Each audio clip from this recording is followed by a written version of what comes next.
Heureux sont ceux qui s'aventurent à la recherche de passages sacrés qui revitalisent leurs croyances et serrent l'âme de près. Mais il est un verset qui apparaît rarement dans les sermons, peut-être en raison de sa particularité ou de son inconfort. Il est là, dans les pages du livre d'Amos, révélant une vérité puissante capable de transformer notre vision de l'espérance et de l'art du jugement. Aujourd'hui, nous allons faire un voyage dans le tunnel temporel des mots écrits pour plonger tête la première dans leur signification. Nous n'apporterons pas de nouveautés ou d'embellissements extérieurs au livre saint, mais nous construirons une histoire captivante qui s'inspirera des mots qui ont toujours été là. Libérez les ailes de votre cœur et embarquez pour un voyage époustouflant à travers les lettres célestes, tout en perçant le mystère des raisons pour lesquelles ce message est si oublié et si peu célébré. Le prophète Amos, véritable messager de l'au-delà, a navigué sur la mer d'abondance d'Israël, mais il a aussi rencontré les eaux troubles du culte des idoles et de l'inégalité. Le Seigneur t'a désigné comme porte-parole pour mettre en garde ceux qui se prennent pour le dernier biscuit du paquet et qui vivent dans la misère et la malhonnêteté du royaume du Nord. Ils s'accrochaient à des cérémonies sans remplissage, pensant que le dimanche du Seigneur serait une fête sans fin. Mais le message d'Amos frappe fort lorsqu'il demande au peuple d'embrasser l'honnêteté, de se transformer véritablement et de rechercher l'équité, tout en s'élevant contre l'exploitation des humbles et les faux cultes. Le passage rarement commenté dit « Lamentez-vous, vous qui attendez avec impatience la venue du Seigneur, car que cherchez-vous vraiment ?» Beaucoup de gens choisissent de faire semblant de ne pas avoir entendu cet avertissement, peut-être pour ne pas détruire l'image glamour qu'ils avaient de l'époque de gloire. À l'époque, l'image que l'on se faisait du jour du Seigneur était celle d'un spectacle de liberté et de réussite pour Israël. Mais Moïse arrive et lâche une bombe. Sans un soupçon de repentance et de volonté de suivre les règles, ce jour pourrait en fait être un défilé de jugement.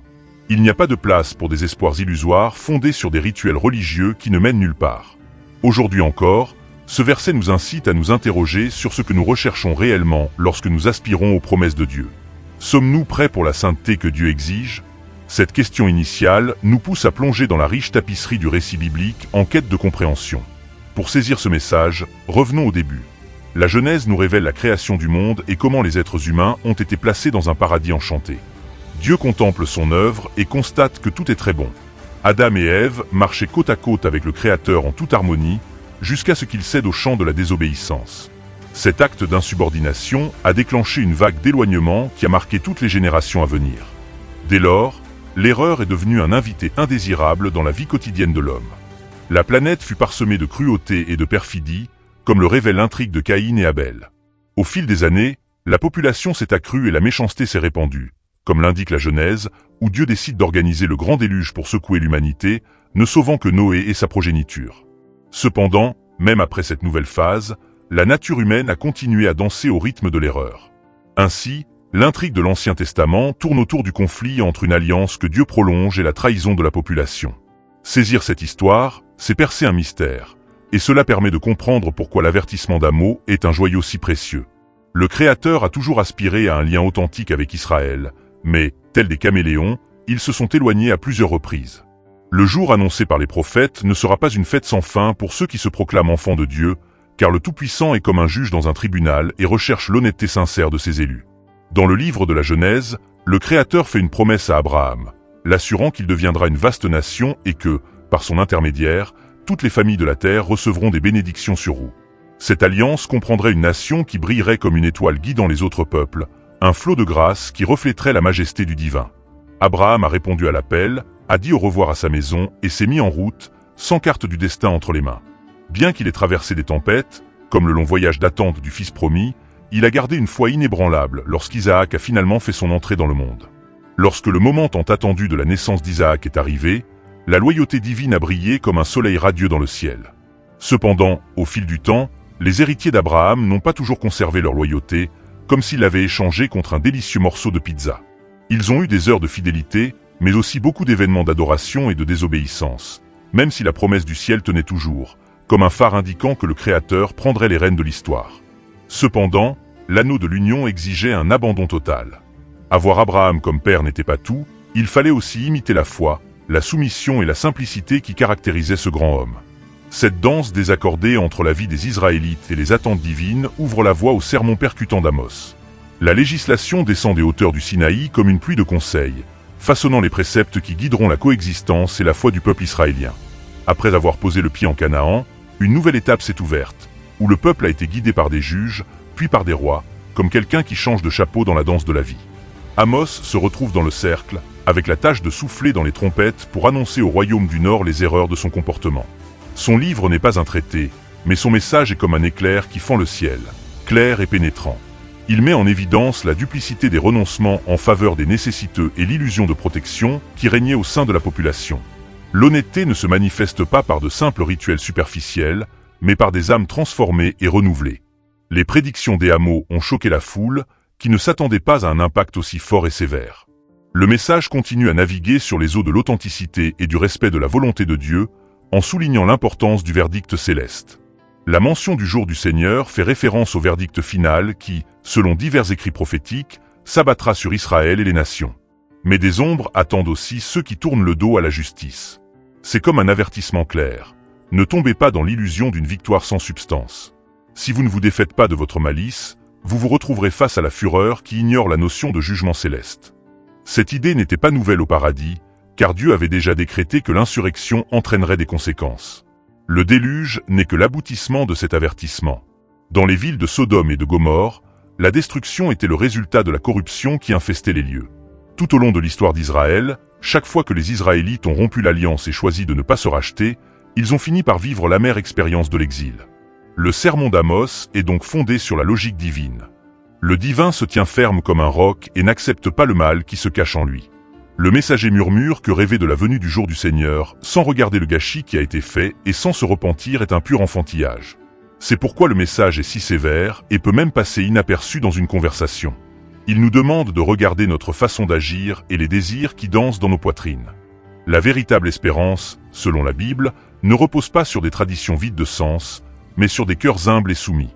Le peuple d'Israël a reçu la mission d'être une nation sainte, éloignée des pratiques idolâtres, comme nous le lisons dans le Lévitique, le Deutéronome et de nombreux autres passages de l'Ancien Testament. La sainteté n'était donc pas un simple amas de règles, mais la clé pour se rapprocher du Créateur. En mentionnant que le jour du Seigneur ressemble à un manteau sombre, Amos révèle qu'il ne suffit pas de porter la chemise du peuple de Dieu sans la sainteté appropriée. Ce jour serait un défilé de malheur au lieu d'un carnaval de joie. Cet avertissement fait frémir ceux qui croient que le simple fait d'appartenir à une tradition religieuse est le passeport magique pour le salut. Être saint, c'est danser une valse entre l'amour de son prochain et la connexion avec Dieu dans tous les recoins de sa vie. Cela ne se limite pas à des rituels dans un temple ou à des offrandes. C'est une manière complète d'être qui se reflète dans l'honnêteté et le bon caractère. Le message transmis par Amos ne se limite pas à une civilisation du passé, mais se répercute à chaque page du Nouveau Testament, qui souligne à son tour que l'honnêteté intérieure est une véritable indication d'une foi authentique.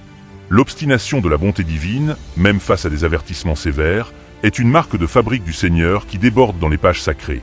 Il est comme un père bienveillant, toujours prêt à pardonner. Même dans les prophéties de la tige et de la branche, plusieurs prophètes, dont Amos, expriment l'attente que, s'il y a un véritable retour sur le chemin, le Seigneur rallumera la flamme de l'espérance en Israël. Un grand exemple de cette affection apparaît dans plusieurs passages, comme dans le livre de Jean, où Dieu décide d'épargner Ninive après avoir vu la ville s'effondrer dans le deuil et la repentance. Cette idée d'accueil flotte tout au long du récit biblique. Chaque fois que la foule s'approche de lui, c'est comme si Dieu ouvrait les bras et déroulait un tapis rouge pour chacun d'entre nous. La nouvelle de la destruction n'était pas seulement un appel à l'Apocalypse, mais aussi une occasion de rechercher le Créateur. Dans l'un de ses vers, le prophète s'écrie « Cherchez le Seigneur et sentez la vie ». Cette idée résonne encore aujourd'hui, même à l'approche d'un éventuel jour des comptes. Les prévisions peuvent pousser au changement, mais Dieu, avec son infinie patience, est toujours à la porte, prêt à bénir avec le pardon. L'avertissement concernant les jours sombres du Seigneur n'est pas destiné à nous repousser, mais à nous secouer dans la vérité d'un Dieu pur qui aspire à des âmes authentiques. Ces illustrations montrent que même au milieu de la pourriture, il y a toujours une lueur d'espoir pour la transformation. Amos ne mentionne pas directement ces monarques, car il se concentre sur le royaume du Nord, dont les lignées sont très différentes de celles de Juda. Dans les livres des rois et des chroniques, le message passe comme un germe de haricots bien assaisonné. Chaque fois que les gars cédaient, il y avait une nouvelle chance de renouveler le partenariat divin. Au Nord, cependant, ils ont décidé d'ignorer Moïse. Les chroniques nous apprendront que le royaume du Nord fut effectivement dominé par les Assyriens, montrant que le jour du Seigneur a de lourdes répercussions pour ceux qui font la sourde oreille à la justice. Aucune bénédiction visible ne libère l'humanité du devoir de suivre les desseins du Créateur. Dans les pages de l'Ancien Testament, le jour du Seigneur apparaît dans des ouvrages tels que Joël, Isaïe, Sophonie et Malachie. Chacun de ces livres apporte un mélange de réconfort et de tiraillement, révélant que le jour divin est comme une balance cosmique, faisant ses comptes, mais aussi comme un joyeux réveil pour ceux qui sont en quête de libération. Dans Isaïe, nous trouvons des prédictions d'un avenir résurge, mais aussi un appel à se réveiller sur les conséquences de nos actions. Cette danse des contraires révèle la balance de la justice et la tendresse de la compassion céleste. Pour ceux qui s'abandonnent, le jour peut devenir l'accomplissement de tous les désirs. Amos se concentre davantage sur la question du châtiment, car il s'adresse à un peuple qui se croit à l'abri de toute punition. Il était temps de déchirer le manteau de cette illusion de sécurité. Les Écritures sacrées ne cachent pas la gravité du verdict, mais en même temps, elles partagent la lumière de l'attente. Ce cocktail d'appréhension et de désir révèle que le Créateur est un maître souverain, plein de zèle et de tendresse. L'essentiel a toujours été dans le cœur et dans l'obéissance. C'est pourquoi cet avertissement d'Amos reste souvent lettre morte dans les chairs. Peut-être parce que les gens recherchent des promesses de victoire et de prospérité immédiate, ignorant le fait que le Dieu de la Bible corrige aussi en disant que les ténèbres ne sont pas agréables. Et beaucoup se sentent mal à l'aise en imaginant que le même jour qui sauve peut condamner. Nous ne pouvons pas nous contenter de choisir les passages qui nous encouragent. Toute l'Écriture est inspirée par Dieu, qui ne prêche que la bonté sans mentionner la justice. Lorsque nous considérons le message biblique dans son ensemble, nous voyons l'équilibre parfait entre la grâce et la vérité. Même Jésus, dans son ministère terrestre, a parlé de repentance et a mis en garde contre le jugement à venir. Le silence sur des versets comme celui d'Amos amène beaucoup de gens à se faire une idée erronée d'un christianisme triomphaliste. Sans la croix, sans le renoncement et sans la reconnaissance que le jour du Seigneur est si redouté, il y a de l'espoir, car le même Dieu qui exécute le jugement offre aussi la rédemption. Dans Amos, il y a des promesses d'un lendemain radieux, où Israël renaîtrait de ses cendres. Dans diverses prédictions, nous rencontrons l'image d'un empire perpétuel où règne l'harmonie et la justice. En nous plongeant dans le Nouveau Testament, nous nous rendons compte que le Messie tant attendu fait son entrée triomphale, offrant le salut aux Juifs et aux païens, comme un sauveur dans un spectacle de vie. L'Évangile ne rejette pas le concept de sainteté, mais le renforce. Le Christ ouvre les portes du pardon, apporte des remèdes aux âmes blessées et libère des liens, mais il enseigne aussi le chemin vers une vie digne, comme un maître qui éclaire le chemin des bonnes actions.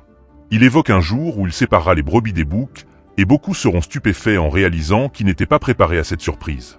C'est le fruit d'un cœur humble qui accueille la bonté divine et s'abandonne au commandement céleste. Dans le Sermon sur la montagne, et plus particulièrement dans Matthieu 7, le Messie révèle que tous ceux qui crient « Seigneur, Seigneur » ne trouveront pas leur place dans le royaume des cieux. En fait, ce sont ceux qui s'efforcent d'accomplir la volonté du Père qui verront le soleil briller. La grandeur du Nouveau Testament est que, par le Christ, nous obtenons la clé de la porte de la réconciliation qui ouvre un chemin direct vers l'étreinte du pardon. Il est l'offreur idéal qui apaise la fureur du ciel pour ceux qui croient, mais avoir une foi sincère exige une transformation de l'existence. Il ne s'agit pas d'obéir à un manuel pour obtenir le salut, mais de montrer que la grâce nous a trouvés et a opéré une véritable révolution dans notre vie. Cependant, l'avertissement divin ne perd pas son souffle, car le Créateur ne se laisse pas emporter par le mensonge, mais valorise ceux qui respirent l'authenticité et la sincérité.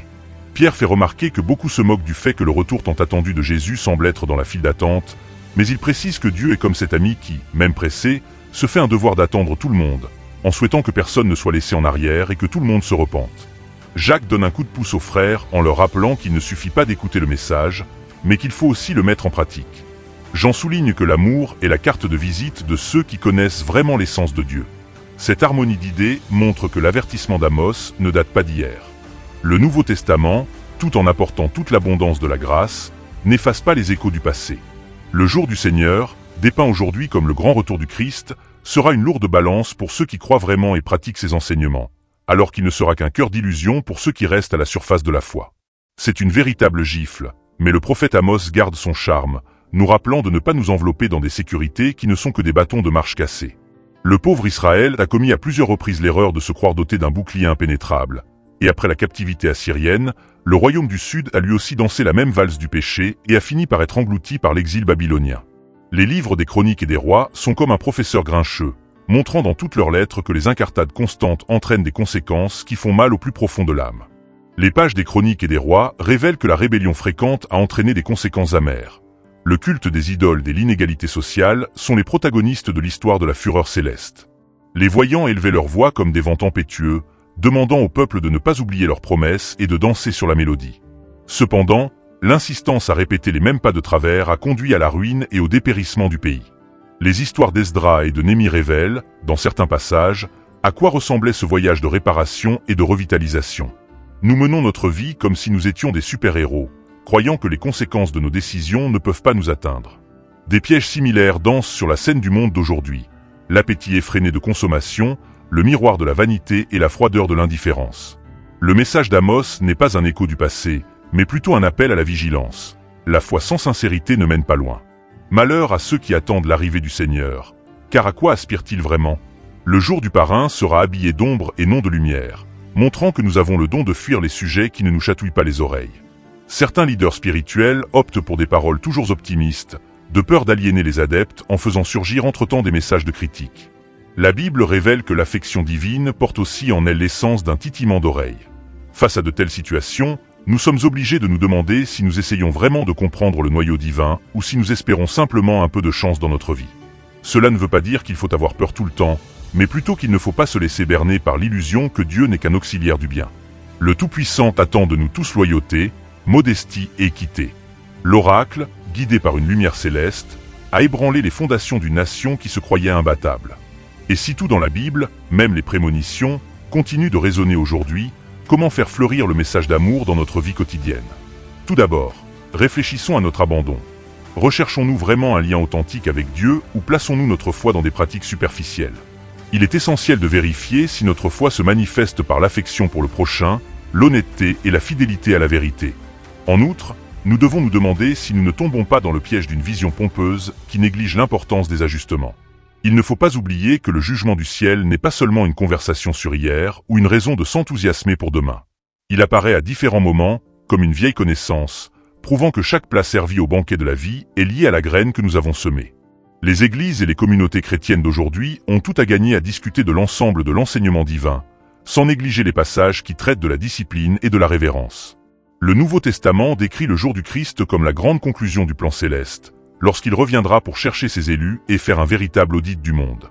Paul précise que ceux qui dorment en Christ se réveilleront les premiers, suivis par ceux qui sont encore debout, prêts pour l'ascension spectaculaire. Le message d'Amos est toujours d'actualité, car le jour du Seigneur est désormais perçu comme l'arrivée triomphale de Jésus. Ce n'est pas une balade pour tout le monde. Seuls ceux qui cultivent un lien authentique avec lui jouiront de cette fête éternelle. Ceux qui vivent avec peu de moyens, même s'ils se disent chrétiens, risquent d'être surpris. Les chrétiens peuvent être confrontés à une frayeur semblable à celle qui a frappé les Israélites face au jugement annoncé par le Seigneur. Le message continue de résonner avec urgence. Nous avons laissé derrière nous l'Empire du Nord, mais nous sommes confrontés à des tentations similaires. Souveraineté excessive, attachement à ce qui brille et manque d'empathie. Le jour du Tout-Puissant sera comme un soleil radieux pour ceux qui aiment vraiment le Créateur, mais il peut se transformer en une tempête lugubre pour ceux qui méprisent le chemin de la pureté. La Bible indique clairement que la vraie foi produit des résultats visibles à l'œil nu. Dans les Galates, nous trouvons la délicieuse recette des fruits spirituels. L'amour qui fait fondre les cœurs, la joie qui fait danser l'âme, la paix qui calme les tempêtes, la longanimité qui est comme un bonbon vieilli, la gentillesse qui brille comme un phare, la bonté qui embrasse comme une couverture chaude, la fidélité qui est comme un écuyer loyal, la douceur qui adoucit la vie et la maîtrise de soi qui est le chef d'orchestre de la symphonie de notre existence. Jacques souligne qu'une croyance vide est comme un seau sans fond, tandis que Jésus nous rappelle qu'un arbre montre son vrai visage par le fruit qu'il porte. Ces passages s'accordent avec le message toujours clair d'Amos. Il ne sert à rien de tirer la langue au nom du Seigneur si l'on ne prouve pas ce lien dans les petites décisions de la vie quotidienne. Vivre pour Dieu n'est pas synonyme de super-héros, car nous, mortels, sommes toujours susceptibles de trébucher. Cependant, il y a une course constante vers le droit chemin et l'intimité avec notre Créateur. Cet abandon nous affine pour le moment où nous rencontrerons Dieu. Lorsque nous reconnaissons la profondeur et le charme du jour du Seigneur, les messages de la Bible prennent un poids différent dans nos cœurs. Ce qui nous intéresse, ce n'est pas de vivre pour obtenir des résultats, mais de savourer l'essence de la marche aux côtés de Dieu. À l'époque d'Israël, beaucoup croyaient que la célébration de fêtes et la présentation d'offrandes leur accorderaient la bénédiction divine, mais le prophète a répété que le Seigneur n'écouterait pas ces rituels sans âme. L'harmonie entre nos paroles et nos attitudes est le cœur battant de la question. Le jour du Seigneur, qu'est-ce qui émeut vraiment nos sentiments? L'une des leçons les plus soulignées dans les Écritures est que le Très-Haut se complaît dans les humbles. Les proverbes nous révèlent qu'il affronte les orgueilleux, mais qu'il répand sa grâce sur ceux qui s'inclinent. Dans les Évangiles, Jésus nous enseigne que le véritable géant du royaume de Dieu est celui qui se fait serviteur. La prétention et la confiance en soi du royaume du Nord étaient comme des pierres sur le chemin du plan divin, faisant obstacle à la véritable prospérité qui vient d'en haut. La souveraineté et l'arrogance du territoire du Nord ont conduit à sa perte, car ses habitants se croyaient si inébranlables qu'ils se croyaient à l'abri de tout jugement, affichant une poitrine gonflée d'orgueil. La vénération se traduit par un véritable dévouement et une considération pour autrui, car c'est ainsi que nous mettons en pratique le commandement d'aimer le Créateur par-dessus tout et notre prochain comme si nous étions un miroir. Sans une dose d'humilité et de respect, le jour du Seigneur devient une véritable histoire d'horreur pour ceux qui s'obstinent à poursuivre sur la mauvaise voie. Se pencher sur ce modeste verset, c'est donc enlever le manteau d'arrogance qui nous entoure. En nous rappelant que sans la présence de Dieu, nos actions n'ont pas de base, nous terminons ce voyage dans les pages sacrées en réalisant que l'avertissement d'Amos s'insère dans toute la tapisserie du récit biblique. Ce passage, qui fait rarement l'objet d'un sermon, ne doit pas nous terrifier pour rien, mais nous conduire à une réflexion profonde, à la recherche de la pureté et d'un lien authentique avec le Créateur. L'espérance brille comme un phare, car le même Créateur qui a jugé Israël a envoyé son Fils pour sauver l'humanité. En Christ, nous trouvons un soulagement et une entrée triomphale dans le royaume de la grâce. Cependant, cette intendance ne signifie pas que nous pouvons vivre la vie sur la flûte sans nous préoccuper des perles de la responsabilité. L'avertissement d'Amos résonne encore auprès de toute une génération qui se croit irréprochable. La décision est entre nos mains, et la Bible ne s'en cache pas. Puisse ce message nous inciter à réfléchir sur notre moi intérieur. Le livre saint déborde d'amour et de conseils, qui sont autant de trésors pour ceux qui veulent vivre une vie à la hauteur du Créateur. Amos n'a pas annoncé un message dépourvu d'espoir. Il a indiqué un être divin qui ouvre toujours les bras à ceux qui se repentent. Puissions-nous donc, avec un brin d'humilité, recevoir cette perle de verset sur nos autels et la laisser agir en nous, nous façonnant pour le véritable jour du Seigneur.